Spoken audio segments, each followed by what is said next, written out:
नमस्कार दोस्तों, टाइटल और थंबनेल से आपको पता चल चुका होगा कि आज हम JF-17 के बारे में बात करने वाले हैं। पुराना लोहा, टीना, प्लास्टिक, जूता, चप्पल, शीशी, बोतल, टूटल। अगर आप किसी भी पाकिस्तानी से जाके ये बात पूछेंगे कि JF-17 कैसा एयरक्राफ्ट है, तो वो किसी टेक्निकल डिटेल पर बात नहीं करेंगे, बाकी किसी स्पेसिफिकेशन के बारे में बात नहीं करेंगे या किसी बाकी फाइटर जेट के साथ इसको कंपेयर नहीं करेंगे, क्योंकि कॉमन पाकिस्तानी लॉजिक के मुताबिक ये जैसा भी है भारत के पास मौजूद किसी भी फाइटर जेट के मुकाबले बेहतर है और उसके छक्के छुड़ा सकता है। वैसे तो इसको पाकिस्तान अपना खुद का इंडिजिनस फाइटर जेट बताता है, लेकिन जो भी कोई देश JF-17 को खरीदने की कोशिश करता है तो वो पाकिस्तान के पास नहीं बल्कि चाइना के पास जाता है। तो जो समझदार है उनको समझ जाना चाहिए कि इसका रियल मैन्युफैक्चरर कौन है। आगे भी हम ऐसे ही कुछ पॉइंट्स पर बात करने वाले जिसमें आपको आइडिया लगने वाला है कि JF-17 किस हद तक पाकिस्तान का इंडिजिनस फाइटर है। आमतौर पर पाकिस्तान की तरफ से JF-17 को लेके कई बार भारत की तेजस प्रोग्राम का मजाक बनाया जाता है। वो तेजस को समोसा बोलकर इसका मजाक बनाते हैं। आज तक इसकी एक्सपोर्ट ऑर्डर भारत को नहीं मिल पाए तो इसको लेके क्रिटिसाइज किया जाता है, क्योंकि अब कितना भी अच्छा काम कर लो, जब दुनिया में लोग भगवान राम पर उंगली उठा देते हैं और कुछ टेढ़े मेढ़े लॉजिक लगाकर रावण की प्रशंसा करते हैं तो हम किस खेत की मूली हैं। फिलहाल अपनी मेन टॉपिक पर वापस आते हैं। तो जो लोग भी आज तक समोसा बोलकर तेजस का मजाक उड़ाते थे, अपनी लुंगी ज़रा टाइट कर लीजिए, क्योंकि आगे चल के उतर सकती है। वैसे तो आज तक JF-17 को लेके काफ़ी सारे खबर सामने आए थे जिसमें इसकी टेक्निकल प्रॉब्लम्स के बारे में बात किया जाता था और खुद पाकिस्तान को इसको मेंटेन करने में दिक्कत फेस करना पड़ रहा था, लेकिन कुछ घाव ऐसा भी होते हैं जिनको दिखाया नहीं जा सकता है। साला ये दुख का खत्म नहीं होता बे। जिस वजह से पाकिस्तान इस बात को छुपाता आ रहा था, लेकिन अभी रिसेंटली म्यांमार की मीडिया की तरफ से पब्लिश किए गए कुछ रिपोर्ट के बाद JF-17 की असलियत सामने आने लगा है। अब पाकिस्तान को इस बात का बड़ा गर्व था कि JF-17 को वो लोग 3 देशों को एक्सपोर्ट कर चुके हैं और म्यांमार के अलावा नाइजीरिया और इराक की तरफ से भी इसके लिए ऑर्डर को प्लेस किया गया था और अभी JF-17 को म्यांमार और नाइजीरिया दोनों को डिलीवर किया जा चुका है।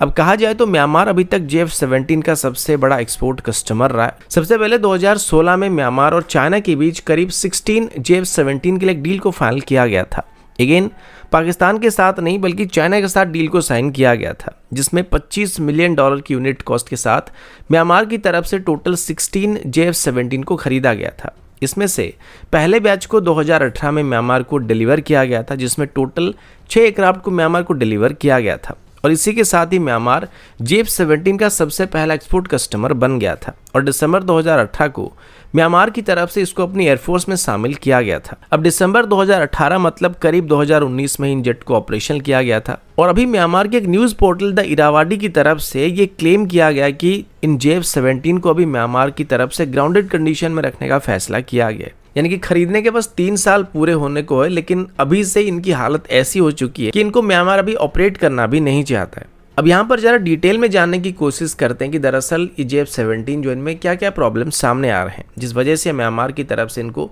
ऑपरेट करने से इनकार किया जा रहा है। पहला प्रॉब्लम तो ये कि बस 3 साल के ऑपरेशन के बाद म्यांमार की एयरफोर्स की तरफ से अभी ये कंप्लेन किया जा रहा है कि इन जेट्स की एयरफ्रेम में अभी क्रैक्स दिखाई पड़ने लगे हैं, जो कि आमतौर पर नहीं होना चाहिए। ये क्रैक्स मेनली फाइटर जेट्स की विंग्स और फ्यूज़ेलाज सेक्शन की जॉइंट सेक्शन में और टेल सेक्शन में देखने को मिल रहा है, जो कि मेनली जितने भी कंट्रोल सरफेस एरिया होते हैं वहाँ पे दिखाई पड़ रहे हैं। अब इसके पीछे एक मेजर कारण ये कि इस एयरक्राफ्ट की स्ट्रक्चर को बनाने के लिए यहाँ पर बहुत ही पुअर मेटल का इस्तेमाल किया जा रहा है, जिसे आप टीन का डब्बा भी कह सकते हैं। पुराना लोहा, टीना, प्लास्टिक, जूता, चप्पल, शीशी, बोतल, क्योंकि इसमें ना के बराबर कंपोजिट मेटल का इस्तेमाल होता है और आज तक आपने कभी भी ये नहीं सुना होगा कि ऐसा कोई भी इशू तेजस के साथ देखने को मिला है। यहाँ तक कि हमारे जो 50 साल के पुराने MiG-21 एयरक्राफ्ट मौजूद है उनकी एयरफ्रेम भी इनके मुकाबले काफ़ी ज़्यादा बेहतर है। MiG-21 छोड़ दो, इससे पहले जो MiG-17 और MiG-19 50s और 60s के दौर में हुआ करते थे, उनका हाई स्पीड परफॉर्मेंस और बॉडी स्ट्रक्चर इन जेट के मुकाबले काफ़ी मजबूत हुआ करता था, क्योंकि म्यांमार की पायलट्स का ये कहना है कि उनको इन जेट्स को हाई स्पीड की टर्न में या हाई जी टर्न्स को लेने में बहुत ही डर लगता है, क्योंकि ऐसे करने के बाद इनकी बॉडी में अभी क्रैक दिखाई पड़ने लगे हैं।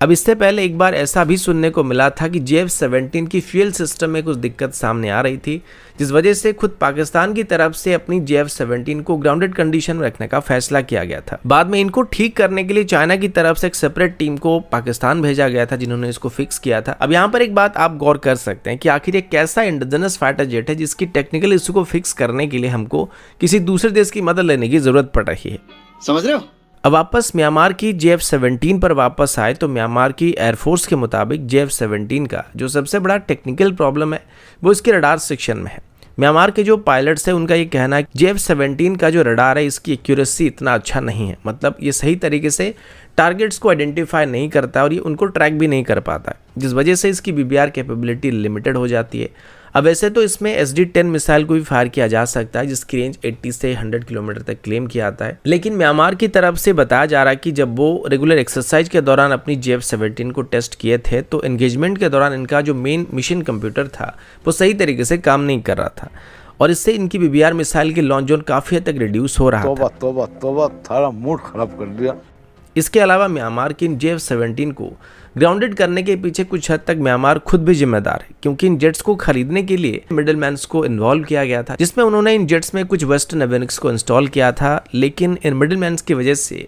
यूरोपियन यूनियन की तरफ से उनके ऊपर सैंक्शन लगा दिया गया था, जिसके बाद JF-17 के लिए स्पेयर पार्ट को एक्वायर करना उनके लिए काफ़ी मुश्किल हो गया था, जिस वजह से वो कोई भी स्पेयर पार्ट या वेपन सिस्टम को सीधे तौर पर वहां से खरीद नहीं पा रहे थे। अब इससे बचने के लिए म्यांमार की तरफ से पाकिस्तान के साथ एक पार्टनरशिप को रिसेंटली साइन किया गया था, जिसमें पाकिस्तान म्यांमार को JF-17 के लिए स्पेयर और वेपन्स को सप्लाई करने वाला था और बताया गया था कि इसी साल पाकिस्तान की तरफ से JF-17 के लिए वेपन्स और स्पेयर पार्ट को म्यांमार को भेजा गया था और जो प्रॉब्लम JF-17 में पाए गए थे उनको सॉल्व करने की कोशिश की गई, लेकिन बस कुछ ही प्रॉब्लम को ही वहाँ पे सॉल्व किया जा सका था। और अभी इसमें म्यांमार की पायलट का यह भी कहना है कि उनको लगता है कि JF-17 की जो ऑपरेशन है या वेपन सिस्टम की हैंडलिंग सिस्टम है उनके लिए काफ़ी कॉम्प्लेक्स हो रहा है, जिस वजह से वो उसको सही से ऑपरेट नहीं कर पाते हैं। अब मोस्टली म्यांमार अपनी JF-17 को सिर्फ ग्राउंड अटैक करने के लिए इस्तेमाल करना चाहता है, लेकिन ये एयरक्राफ्ट उतना भी ढंग से नहीं कर पा रहा है और ना ही म्यांमार के पायलट इसको सही से ऑपरेट कर पा रहे या फिर समझ पा रहे हैं। तो जो प्रॉब्लम है वो दोनों तरफ से, हम सिर्फ JF-17 को ब्लेम नहीं कर सकते कि ये खराब एयरक्राफ्ट है। मैं हूँ। शादी करने के बाद सबको एक ना एक दिन एहसास होना ही होता है। अब क्या एहसास होना होता है जो शादीशुदा लोग हैं वो समझ जाएंगे, समझ रहे हो, पर आप इस बात का कंप्लेन नहीं कर सकते हैं क्योंकि आपने अपनी पैर पर खुद कुल्हाड़ी मारी, क्योंकि डोली लेके आप ही गए थे, खत्म। ठीक वैसे ही